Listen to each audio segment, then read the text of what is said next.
Welcome to Anglers Trading Post. I'm Jeff Coffey, and today we're talking a little bit about some tips and techniques on using the fly fur. Remember, this is fly fur, not craft fur, and so there's some unique things about this that I want to show you. First thing is, how do we cut it? When you grab your scissors, you got this little tensioner. If you've invested in good scissors there, you should have a tensioner. Always make sure that tensioner's up. If not, it's going to get in the way of getting nice and flat with that cut.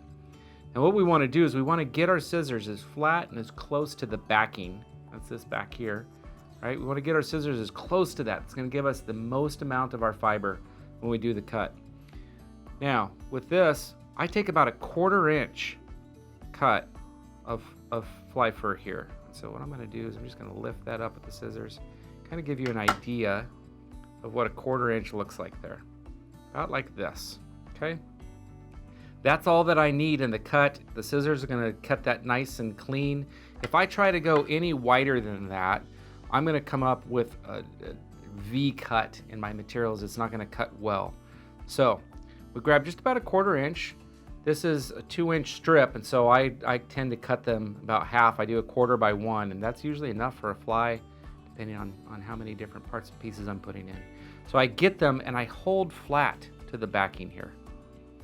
And we're gonna come in close here. It's all right, you can get inside of the 6-foot bubble. We're still safe over video. Come on, get in here.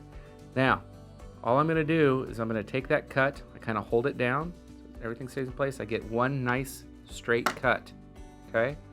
Now, I can use my scissors and I just come and I just lift. I grab past that. I set this down, all my ends are nice and even, right off the bat. So if I'm gonna tie in and I'm gonna look for something a little bit more bulky in my initial tie, I just leave that underfur all in there. Just leave it as it is, stick this in a loop, tie it into the tail, whatever you wanna do if you're looking for something that's gonna hold a little bit more water to it. But there are 2 more materials inside of this other than just the long fibers. And so often I like to separate those. And what I do is I grab in the middle, and then I'm gonna come over here and I'm gonna pinch on the end and I'm gonna pull.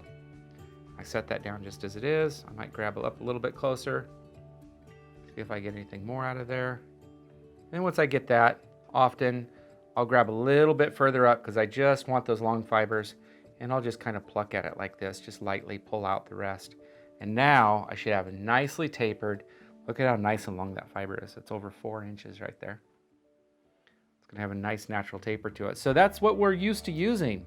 And usually guys will throw the rest of this away and you're missing out on some of the best material that's in there. So now we still have 2 types of material here. And that is, we have these longer, kind of mid-length fibers. And so what I'll do is I'll take those out and I just kind of hold lightly with my thumb in the middle, and I just grab anything that looks long and straight in there. And again, I'll come back, I'll pull the tips, and I'll pull. See that? Nice, straight, longer fibers. Now, I've gotten all those long fibers out, and look at what I have left.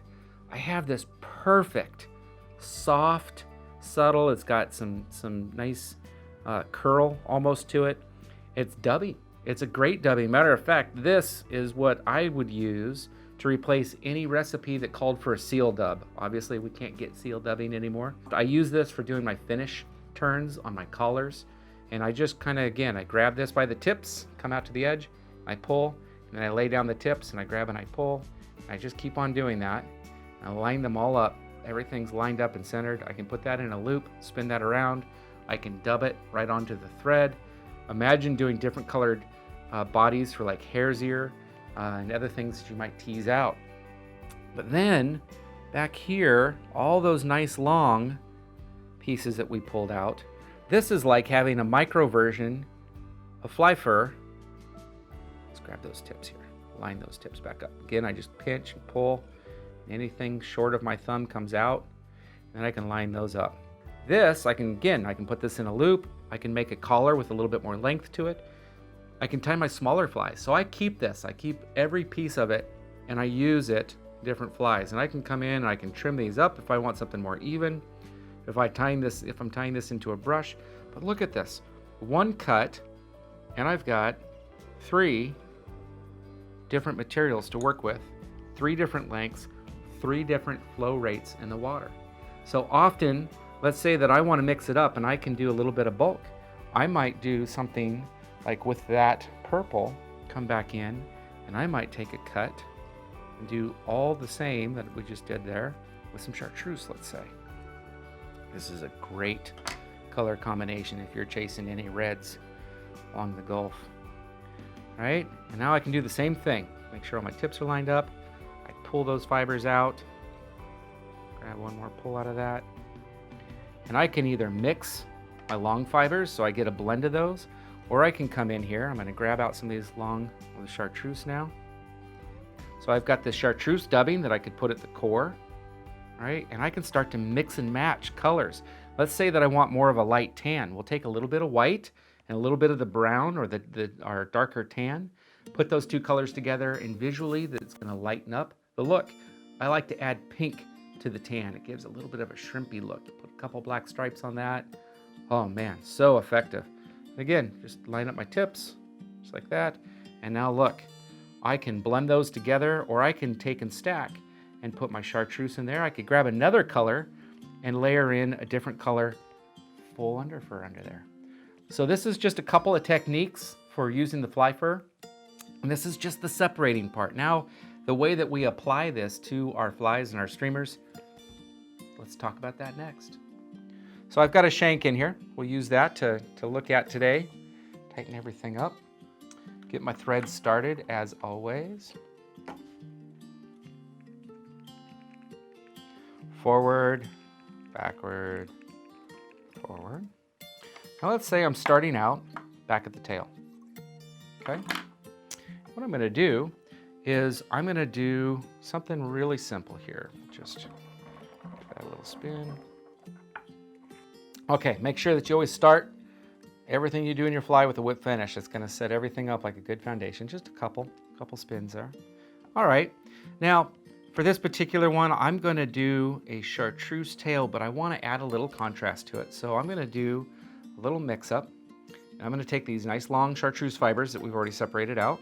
Okay, just kind of spread those out. Make sure your tips are nicely lined there. And then I'm going to take these intermediate, medium length fibers. I'm going to add them to that, just like this. I'm going to come back here and I'm going to do a loop in the back, just like that. Wind it forward so I got a little bit of room.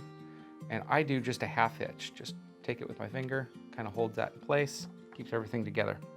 Take my turbo whirler, place my tips through like this, pinch it. And I'm going to kind of separate them out just a little bit with my fingers. Pull it short. I don't know if you can see that in there. All right. Pull those short.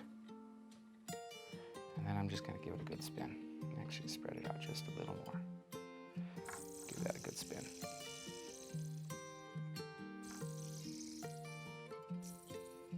All right, now this is where this heavy bodkin comes in handy because I can really pull material out without having to worry about bending the needle there. Pull that all out, there we go. Nice.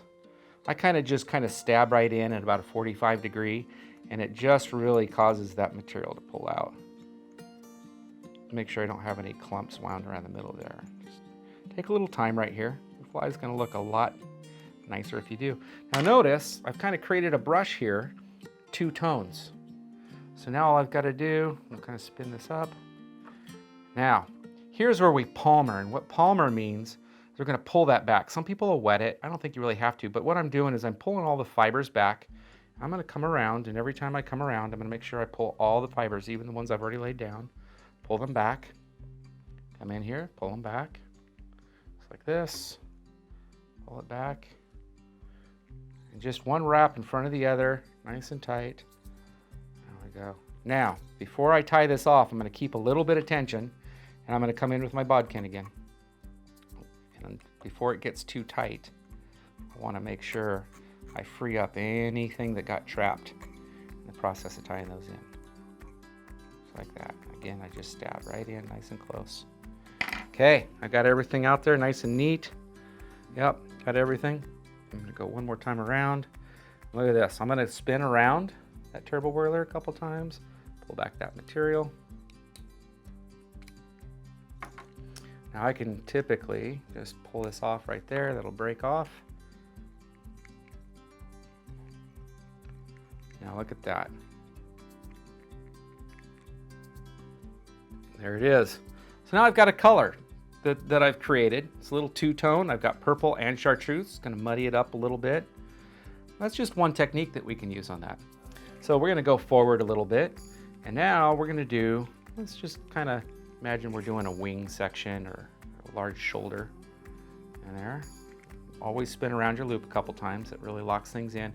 What we're looking for, you'll notice when I pull that loop open, notice how it comes to a perfect point. The tighter that you get that point, the better it will hold the material when you go to spin it in your loop. So I'm going to come through, hang that on there. And now I've got the longer purple with the intermediate chartreuse, but I'm thinking I'm going to split that back out, and I'm just going to do a dub right in the middle of this. It's going to get a different effect. I'm going to grab those short fibers.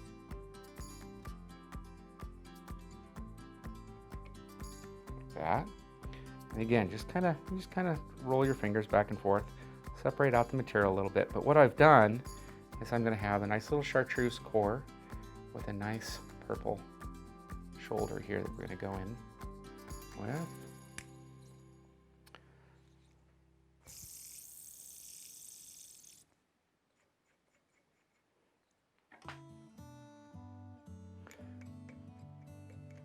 Tease it out just like we did before. Get as much of those long fibers as you can. All right, almost there. There we go. Now this is a fairly sparse. Wrap back first. And again, palmer that in as you go forward with it. That. Doesn't look like much while it's going in, but man, when we tease that back out, it's gonna be perfect shape for us. I've got just a little bit of that chartreuse sitting in there.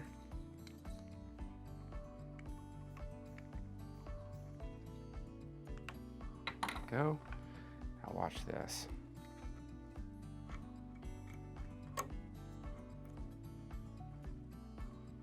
Perfectly tapered two-station fly going on here. Pull that back, wrap back into it. Really make sure it's locked in, and you kind of want to push them back just a little bit. You don't want to lay them down completely. We'll tease just a little bit more. Now notice I've got just a little bit of chartreuse in the middle of that. We've got a nice color variation right there. This is good for spring Chinook just as much as it is for reds down in the salt.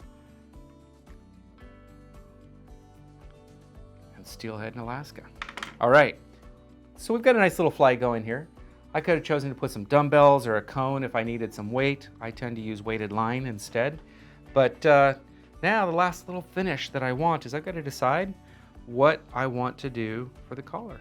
And usually, not always, but usually I'm going to grab one of these dubs. We got the purple left, so that's what we're going to use. But we could use the longer intermediate chartreuse as well. They make really good small flies or collars, but we're going to come in here again, wrap that in, up and over, that back like this. I like to hang my shepherd's hook in first, hold it in there, and just pull that turbo whirler until you're tight. Now look at this. Again, as I use this, I can choose if I want to leave it tight and just make a little tapered head.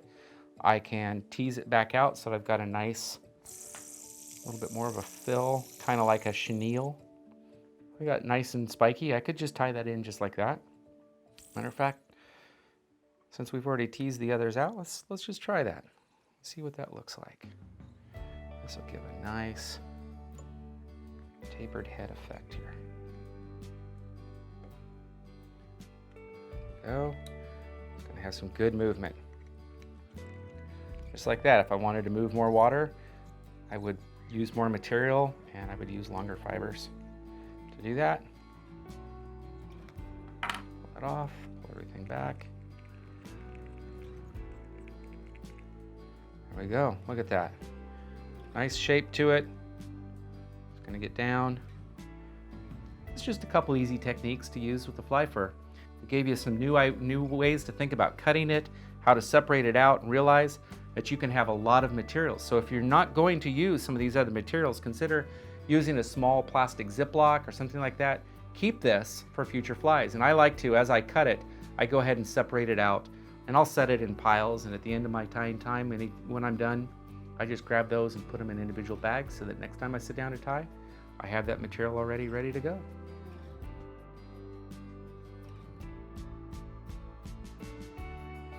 Well, I hope this was helpful. We're going to keep on bringing more tips to you as we go, and see you in the next video.